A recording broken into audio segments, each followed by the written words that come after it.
January of 2020, Jennifer Cohen, who's a younger faculty member at Duke, she had joined our team as a young attending and has a big interest in earlier treatment and the concept of intrauterine treatments. My first experience at World was amazing for a lot of reasons, namely the collaboration that led to the first in utero enzyme replacement therapy for a patient with Pompe disease. But more importantly, it really opened me up to this world of lysosomal storage disease research. Every day is different. There's progress happening all the time. Again, I do think that's where a symposium like the WORLDSymposium is actually really important, is a lot of it is about connecting the dots and connecting the people who hold parts of the dots. Some years ago, my colleague Mary Norton and I, Mary is a maternal fetal medicine geneticist, she and I got very interested in prenatal hydrops and genetic causes of it. And we decided to go to the premier meeting of lysosomal storage disorders, which is World. In the course of caring for a family I've known for many years, I called Priya Kishnani and then, got in touch with Tippy McKenzie. And now, that really led to, my involvement in their work and in our ability to treat our patient. I had discussed Tippy McKenzie as an individual, who was doing this work. And at that time, it was more in the setting of alpha thalassemia.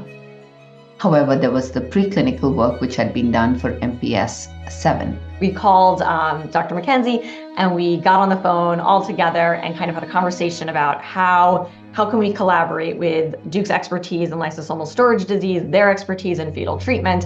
How can we all come together and make in utero enzyme replacement therapy treatment as a trial a reality? In my lab, we worked with a mouse model of MPS 7, and we gave fetal mice the enzyme replacement therapy, and it worked amazingly well. And the FDA encouraged us to apply for a platform IND that would cover not only MPS 7, but really all of the 8 conditions for which there is an intravenous enzyme replacement therapy. And so we applied for that IND and launched a phase 1 clinical trial. And so that was the first big step, of course, getting the clinical trial approved, FDA approved, getting funding going. When Pranesh reached out to me, I said, I think I have an idea.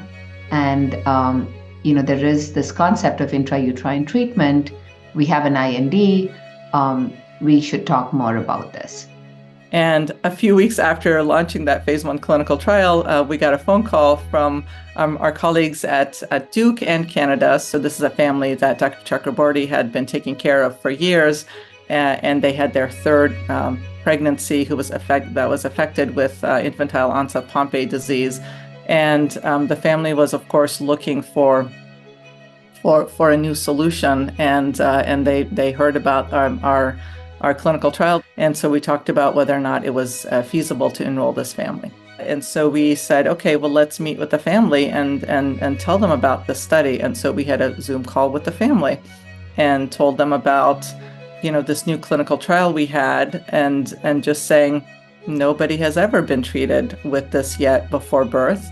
We really owe a lot to them. And I think that's another really big part of why WORLDSymposium is such a special conference. We were very, careful to be balanced in our counseling, right? It's not a cure. You have to keep getting it for the rest of your life.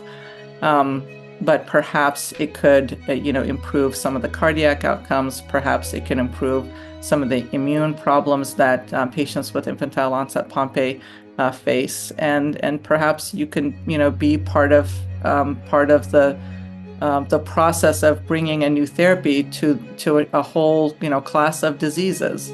And so I just saw her yesterday, and, she's 2.5, and she's a 2.5-year-old. She has, totally normal muscle function, muscle tone. Her power is normal.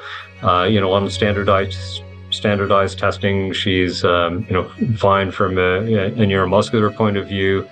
When people ask, why does she have to go to the hospital? It's not obvious, right? And so, she's still coming here for infusions because we haven't been able to set that up at home yet. But she's doing very well. I take my hat off to Mom. She is an incredibly brave woman. It was really a very good example to show that just a few treatments before birth can have such a significant impact in terms of outcome. Right now, our enrollment is really limited to families who already know they have an affected child, really, and that's why they get testing during the pregnancy. So we're trying to get the word out really internationally to make sure that we can complete the trial and really have rigorous data about its safety and efficacy. And there's still so much unfinished work. It's definitely a motivation. It's definitely a humbling experience. It's definitely a recognition of team science and the beauty of collaboration and keeping that humility.